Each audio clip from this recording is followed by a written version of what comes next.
We're up to chapter 10, which means we're just a little bit shy of the halfway point. And this attack is one of the defensive chapters. We're talking about the attack develops, and specifically we're going to be talking about defense and no-trump contracts. So if you haven't checked this out before, we are doing something called the Card Play Technique Discussion Group. We are working our way through the book Card Play Technique, or The Art of Being Lucky by Victor Mollo and Nico. We usually spend about 4 days on each chapter. There's been a little bit of a hiatus, as we said that before. And then we are going to be, we do discussion outside of this when I present on stream through Discord. Turtle will get the Biden student loan relief. I get student loan relief because I'm still in school right now. So I just accumulate interest. But it would be good for my wife. Law school kind of sucks. Okay, so we're up to chapter 10. We're going to be talking about some things that you can do on no-trump defense. This is actually the second time we've been talking about no-trump defense. So last time, one of the big things we talked about was, let's see, we talked about no-trump, like how to play no-trump contracts. We talked about holding up. We talked about different types of things that you can do from the declare side of view, and now we're alternating and going back to the defensive side. So let's see what we've got going on here. Can I get PhD sponsorship in the USA? So my PhD is funded by my school / other things. Some places you can get taken on for a PhD without actually paying for it. But yeah, it's a little bit complicated. In general, you might be expected to pay for a master's, but you shouldn't be paying for a PhD. But it really depends on what field you're in as to like how that works out.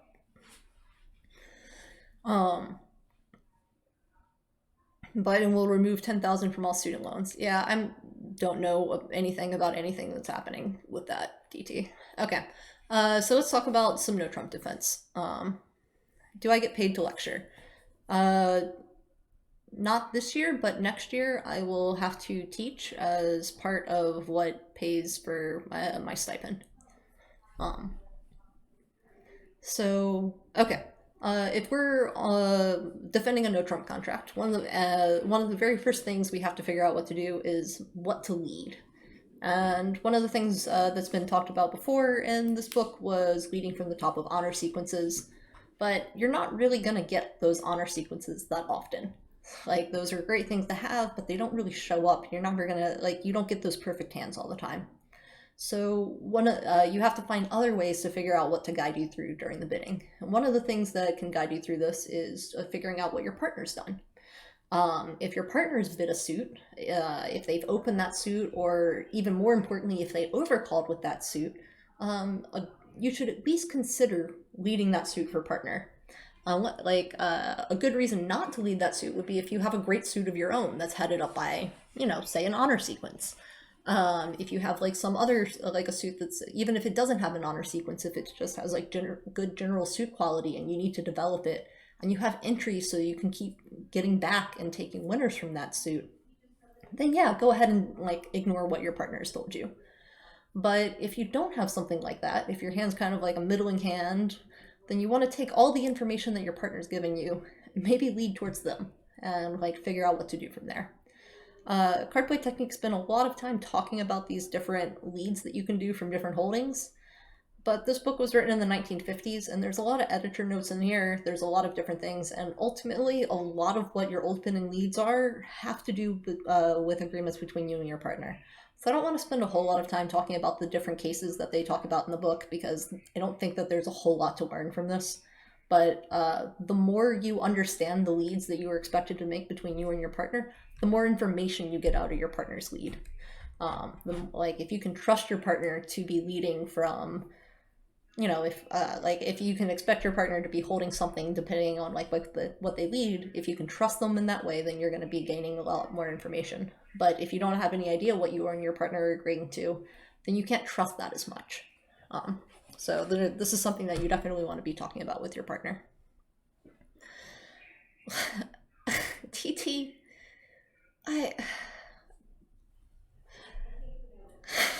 okay. So we talked about holding up on. Okay, give me a second. I have to recover from that.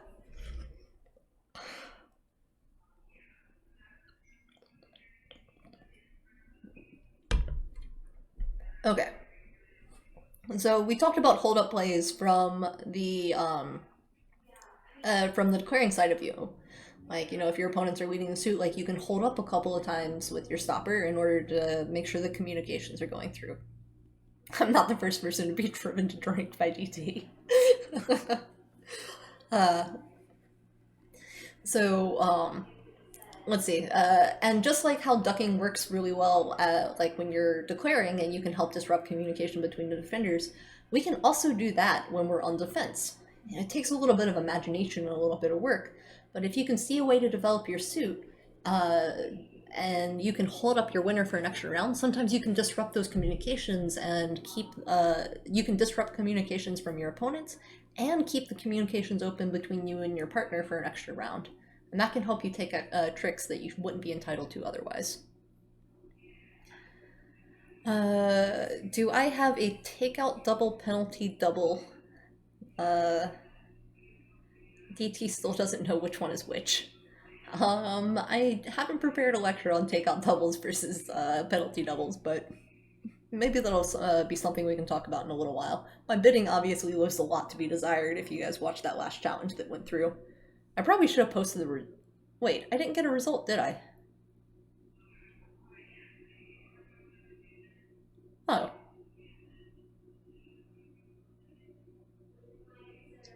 I just realized that. Okay. Okay. Uh, then okay. So we talked a little bit about like lead partner suit if you can. We talked a little bit about ducking. This works just as well on defense as it does when you're declaring. Then they spent a little bit of time talking about count signals. Um, let's see. Whoops, I skipped a point. Um, So, just how ducking can keep communications open an extra round between you and your partner. I'll show you an example of this in a little bit. Uh, Sometimes it's a good idea for you to violate that rule of second hand low, a third hand high, and play second hand high. And we'll also look at an example of this. There's going to be sometimes when like the best thing that you can do is cut off the communication between the declarer and the dummy. Sometimes you can stick them on the table by forcing them to play out one of their honors. And I think I put an example like this in here, but it's not always wise to just like parrot like these rules back and forth. It's not always right to cover an honor with an honor. It's not always right to play second hand low. It's not always right to play third hand high. These are good rules to follow in general, but like it's also good to think about like why we're following them. Okay. So then they spent a little bit of time talking about count signals. Um, there was some wording in here that I don't know if it's standard or not.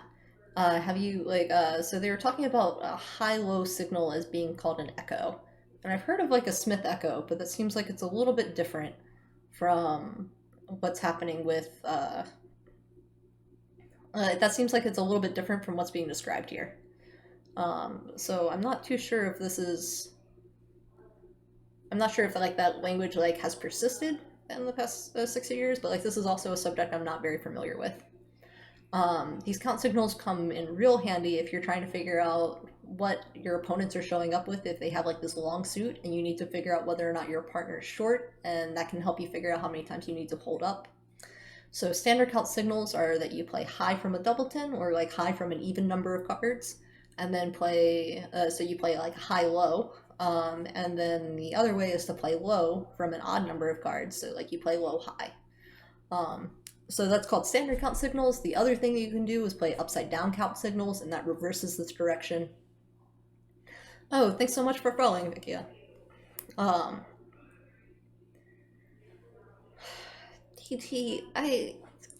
Jesus. Like, I, few things have been more disruptive than DT showing up talking about the ruler. Um, count signals are things that I'm not great at because I can never remember how I'm supposed to actually play them. I can never remember like this high-low is supposed to show even. I'm gonna try to do a little bit better on this, but this is like they talked about attitude signals in an earlier chapter, and now they're introducing these ideas of count signals to be able to tell your partner critical information on defense as well. And then if partner leads a suit, you don't always have to give partner suit back to them when you get on lead. If you can see that there's no future there, if you can see that there's no way to take tricks and you need to go somewhere else, then the best thing that you can do at that point is switch it up. Make a decision to change things. Let's take a look at a couple of examples now. So the bidding went pretty firmly in control of opponents. North started with 1 diamond, and you went ahead and overcalled sitting east with 1 spade. You've got 10 points, a 6-card suit. Doesn't leave a whole lot there, but it's got something. South bids 2 no, showing a probable spade stopper, and North accepts their invite to 3. And partner, seeing that you've bid spades, very kindly shows up and leads the 9 of spades. So we have to figure out what we're going to do when the declarer shows up and plays the 4 of spades from dummy. What card are we going to play from our hand? So it might feel really natural to come up with the king of spades, win our guaranteed trick, play back another spade, and knock out the ace of spades from dummy. And then, you know, we have these suits left up. Hopefully we can, like, we still are probably missing, like, 1 card that's above us in the spade suit. And we've got this entry, so we might actually be a little bit out of luck at this point. So before we run up with that king of spades right at our first opportunity, let's stop and think. What is partner telling us by leading the 9 of spades? Well, if they had the queen, the jack, or the 10, they probably wouldn't be leading the 9. And South has also shown up with this 2 no-trump bid, promising a spade stopper.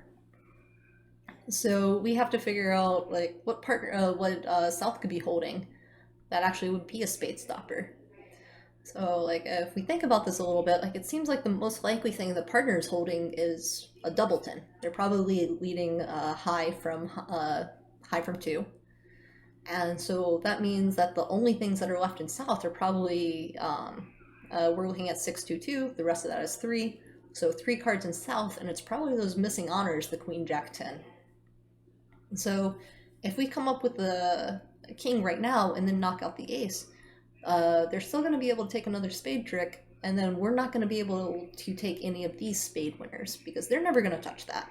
We're going to get in with our ace of diamonds. We're going to lead a spade. They're going to win with this, win with their 10, which is still hanging out, and then we're done. We never get back to our hand and get to take those winners again. So what we can do instead is, now that we know that South is sitting on 3, we can hold up for a round. We don't have to take our king right away. And what's more important is that partner is still has that spade left in their hand. If partner can get in on the lead, they can lead a spade back. They can force out the ace, and then our king can sit there and clear out the 3rd round of spades, and we can take all of our winners. So the best thing for us to do here is hold up a round, and then see what happens from declare, and then hopefully we're going to get to establish all of our spades that way. If we take a look at the full deal, you can see what ends up happening here. We duck the first round, and declare ends up winning with the 10 of spades, and then they lead back a diamond. You can see, like, if they can just knock out the ace king of diamonds, they're going to be set up, and like they're going to be able to make their contract. But partner gets to come in with the diamond, and they get to play a spade at this point. They play that spade, it drives out the ace, and now what does North have to do? What does the declarer have to do? Well, they still want to try and set up their diamond suit, so they play out the diamond, and now you get in. You get to play your king, drive out the last spade honor, and you get to take the rest of your spade tricks. So this is a great example of how, like, if you can trust what your partner is doing on an opening lead, you can get a lot of information. You need to be thinking about what their lead tells you about what they have, what their lead tells you about what the declarer could have in their hand, and figure out whether or not it's right for you to hold up or just take your tricks immediately.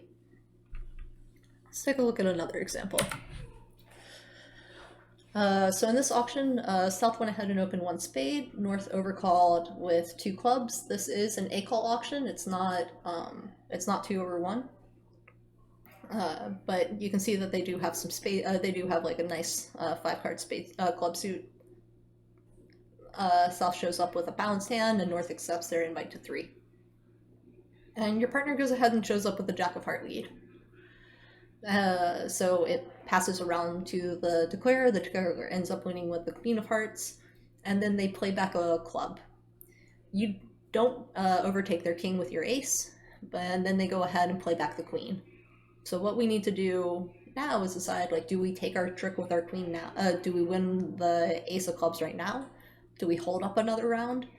How do we decide what's right to do? So this is something that we really have to count a lot on partner to help us with. If partner shows up, and this is going to depend on what partner plays from their club holding, right? So if partner plays high when the declarer plays the 2 for the first time, then we're probably expecting partner to show up with only 2 clubs. We're expecting them to do this echo. They're hoping that they're going to show this high-low. And if they show up with only 2 clubs, that means the declarer has to have 3, and there's no hope for us in trying to shut off communication between the 2 hands and clubs. It's going to be vital that we go ahead and just take our ace of club winner immediately on the second hold up, and then try and find our tricks somewhere else. If partner instead plays low on that 2, now we expect them to be holding 3. And if we hold up a second time instead of just once, we can actually strip the declarer of all of their clubs, and we can make sure that we can help sever the communications in between their hands. So this is a great example of how the count signal can help you determine what you're supposed to be doing here. And if you're playing standard signals, then that high-low is going to show an even count, and low-high is going to show an odd count. Okay, let's take a look at a couple of problems. So I took this problem from Eddie Cantor Teaches Modern Bridge Defense, adapted it from there. So you've just come across the auction from your opponents. 1 no, 2 clubs, 3 hearts, 3 no. And we're saying that that 3 heart bid means that they have 5 hearts. If declarer has 3 clubs, wouldn't ducking twice block the suit?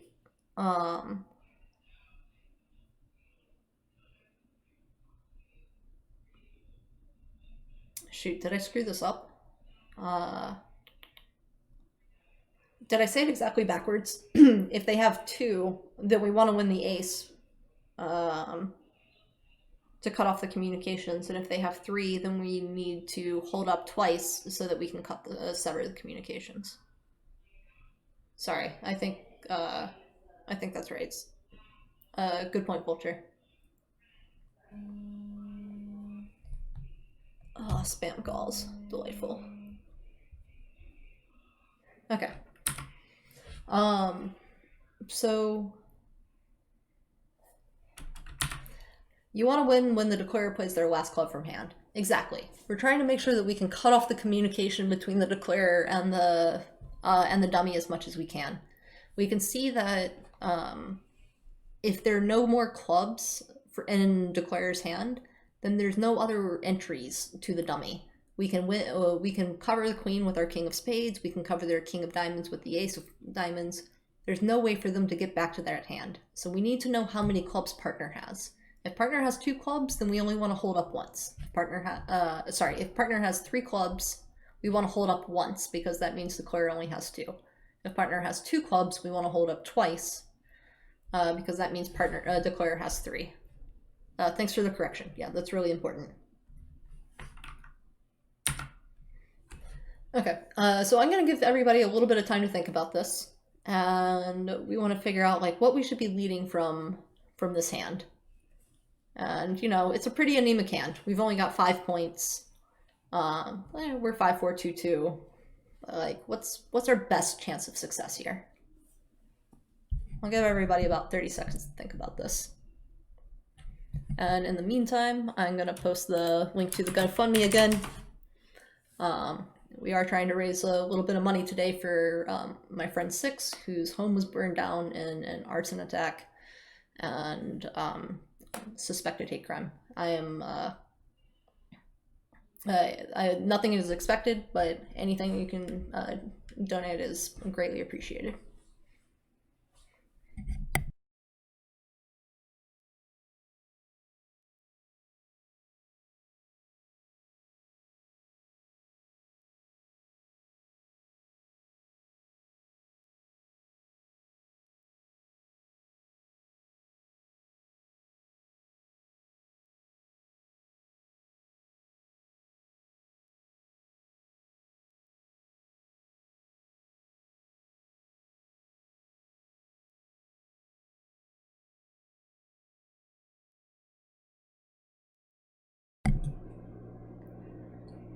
Okay. Um, Feel free to post an answer, anyone, but I am going to go ahead and start talking through this one a little bit. So, North has been Stamen, so that typically means we should probably be expecting a 4-card major, at least one of them from North. And South has come back and shown 5 cards in Hearts. North went ahead and just moved it to 3-0, so they denied the Heart support, but we probably suspect that they have Spades on this. And that means that we're in a little bit of a pickle, because that means opponents have shown that they have length in Spades and Hearts, and those are also the suits that we have length in, which means it's going to be a little bit tough for us to... It's going to be a little bit tough for us to actually make a... to develop the suits that we have length in. North is 4-2-3-4 with 10-ish points. Yeah, that's a good thing to recognize. We should hope that they're showing up with, 9 to 10-ish points to be able to push it to 3-0 like that. And we also know that they're not showing up with Heart support for partner, and they're not showing up, but they are probably showing up with 4 Spades. If they had 5 Spades, they probably could have been 3 Spades over top of this. So that leaves us with kind of a toss-up decision between diamonds and clubs. So we have one other question is there anything else from the bidding that we can learn that can give us a clue as to what the right lead is here? Researchers chiming in saying they'd probably lead the 8 of diamonds and hope to hit partner. I agree with you. And there's a really good reason why the diamond lead is a little bit better than the club lead. And researchers chimed in with the exact right reason. East had a chance to make a lead directing double. They could have doubled Stamen and asked for a club lead, and they didn't do that. So we need to make a negative inference here that partner is probably not holding points in clubs. So we're probably not going to be able to develop our own suits, so the best thing that we can do is lead the diamonds. Yeah, Big Geek, it absolutely depends on your agreements with partner. But if we're assuming just that they could have made a lead directing double and didn't, which is what I was hoping to show with this problem, then we can use that to make an inference about what partner might be holding. We know that partner is probably short in everything but diamonds and clubs, and it's just a question of which one they're longer in. And we're going to make an inference that it's probably going to be diamonds since they didn't double the clubs. Perfect. Let's take a look at one more problem, and this is going to be the last one we do. Then I'm going to switch it up and probably change games. Okay. So South opened up the bidding here with 1 heart, and then the opponents have ended up in a 3 no-trump contract. I don't know exactly how they got there, but Heart showed at least 4 hearts. And this book was written in the 1950s in an A-call system, so I just want to make sure that everybody understands that 1 heart bid does not necessarily guarantee a 5-card major. It's 4-card majors are pretty common in this book. So your partner has gone ahead and led the Jack of Spades towards you, and Declare went ahead and ducked around, played a low spade, and now we have to figure out what we want to play. Do we come up with the ace and win our trick right now? Do we duck around and hope to get it sometime better? Do we duck and play the ace sometime later? And then once we actually decide to take that first trick, what do we want to play back? So I'm going to give everybody a little bit of time to think about this one, and then I will start talking through it.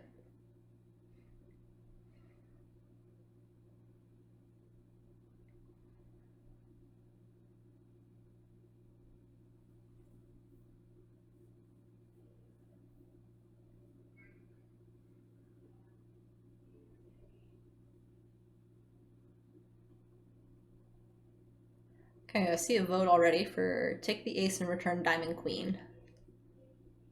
I'm gonna sit on that, but I like where we're going.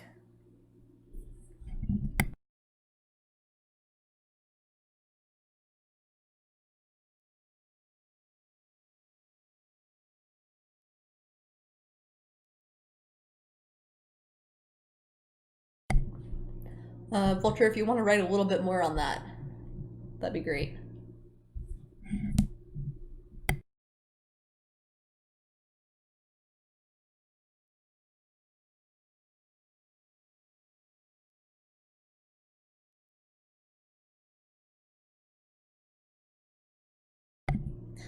Oh, thanks, Big Geek. Yeah, that's helpful. I didn't want to try and invent an auction from something that was in the book for ACAL that ends up being a giant mess, so I figured I'd just kind of leave the description as is.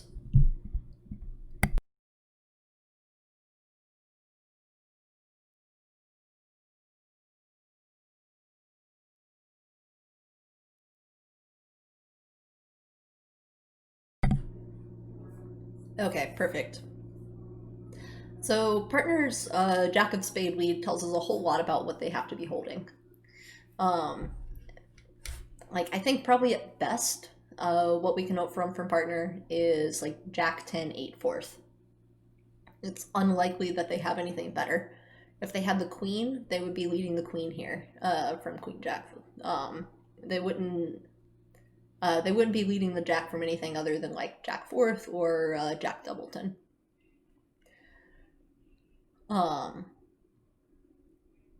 If South has 4 hearts, why don't we return hearts? It's an interesting question.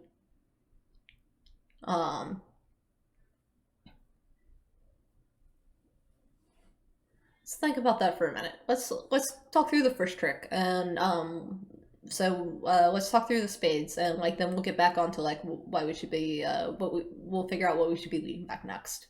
So Vulture has pretty much nailed this exactly right. From partners holding and what we can infer from what they've led, we know the spade suit has no outs. The opponents are definitely going to be able to pick up 2 spade winners, and there's nothing we can do about that. So we have to figure out how we can take other tricks. And I see a couple of votes for Queen of Diamonds. I also see a vote for hearts. And I think that there's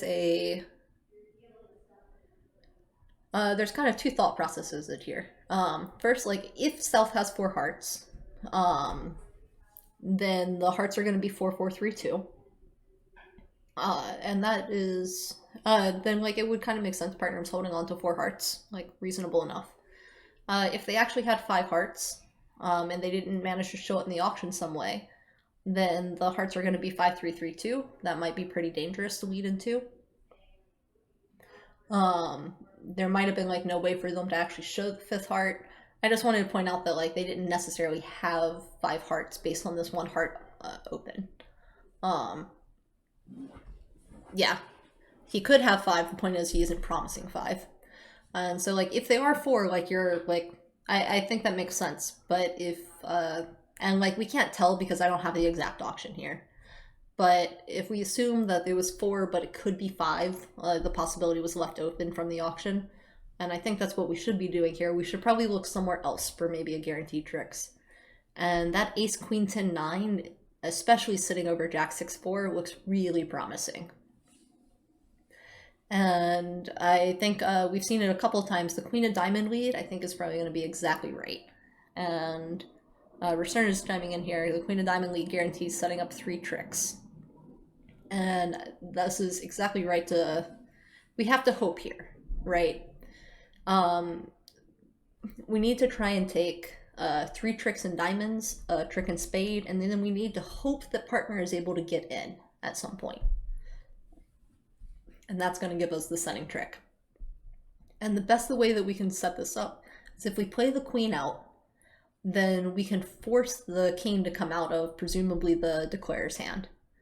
And then we still have a finessing position on the jack of diamonds in north. And once partner gets in with their, once partner is able to come in, then they can play the diamond back. And we can make sure that we take those 3 tricks and diamonds, the 1 trick from partner and our ace of spades to set the contract. So we kind of had 2 problems on this hand, which is like, first, we need to recognize that there's no real future in spades. There's nothing that we can do to hopefully develop partner suit. So we just need to go ahead and win that ace of spade immediately. And then once we win it, we need to figure out the best possibility of actually taking tricks. And that's going to be to play out that queen of diamonds. And we can hopefully force out the king and then maintain our tennis position on the jack of diamonds. Yeah. Hopeless has the heart king and 3 diamonds. Yeah, that would be nice. But we don't have to have partner to have like everything, right? Like, but we just need them to have to like have like an entry.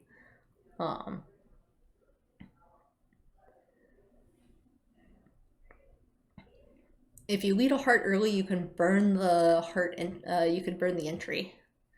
Yeah, if partner only has 1 entry and you haven't set up your diamonds yet, and you manage to burn partner's entry, you're gonna have a tough time actually setting up the setting trick. And I think like when you have really powerful suits like ace queen 10 9 and combinations like the combinations similar to this, you need to be looking for opportunities to make sure that where like if you can place honors in different hands like in ways to guarantee tricks, that's the best thing you can do. If partner plays diamond to us, we play the 9, then ace and queen to squash jack.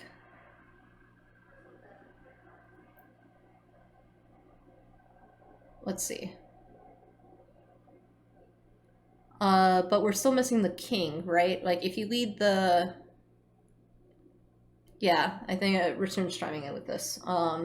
If we lead off the heart first, like we don't necessarily know where the king is, and like they could duck the king 1 round, and then we're not setting ourselves up.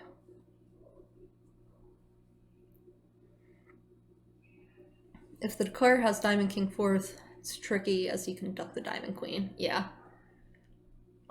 If we're assuming the declare is discerning as we are, then we want to make sure that we're giving ourselves the best opportunity. And I think like trying to take advantage of this diamond suit is the best thing we can do. But one other like last note from this chapter was like if there's only 1 holding that partner could have that gives you the way to set the contract, you just need to hope the partner has it. If they have it, great. You managed to do it. And if they don't, well, you didn't really lose anything. The declarer was going to take that contract anyways. You're assuming partner switches to diamond after winning card, and they might not know to do that. Yeah, if you don't lead the diamonds yourself, then partner doesn't know necessarily where to go. They might make a switch that could be fatal. And yes, all of this discussion and everything from this book is in the context of Rubber Bridge. This is something that has come up a few times. It's like the plays that we're talking about here, the safety plays, the different types of discussion, like a lot of this stuff, you would make different decisions depending on the type of scoring that you're doing. But for general card play, like with just working through the hands of bridge, I think like these are, in general, I've like learned a lot about things I should be thinking of from the discussion in this book. So I'd highly recommend people picking it up. We do this every few days on Sundays and Wednesdays usually. There's still a lot of really fantastic and interesting material to come. Some of like the more complicated stuff, which I don't know. I think I'm probably going to need a little help once we start getting into discussions about squeezes and end plays. But I'm also hoping that like we can learn a lot from them. Tempo might be the issue. If West has one heart trick, we need to make sure that we're setting her diamonds first. Yeah. After West wins a heart, declarer could have 8 top tricks. Yeah, depending on like the way the declarer plays out the hand too, that can give you a clue as to like if they're looking to just get a quick cash out, or if it's something where like it's okay for us to take our time and try and set up our tricks more slowly. The way the bidding happened, the way the declarer plays the hand, that can give you a lot of insight into like what you need to be doing on defense as to whether you're taking a passive role or a more active role. But I think like one of the standard features from problems of this book is that you need to be thinking about what is the absolute worst thing that could happen to me, and how can I maximize my possibilities of actually setting the contract.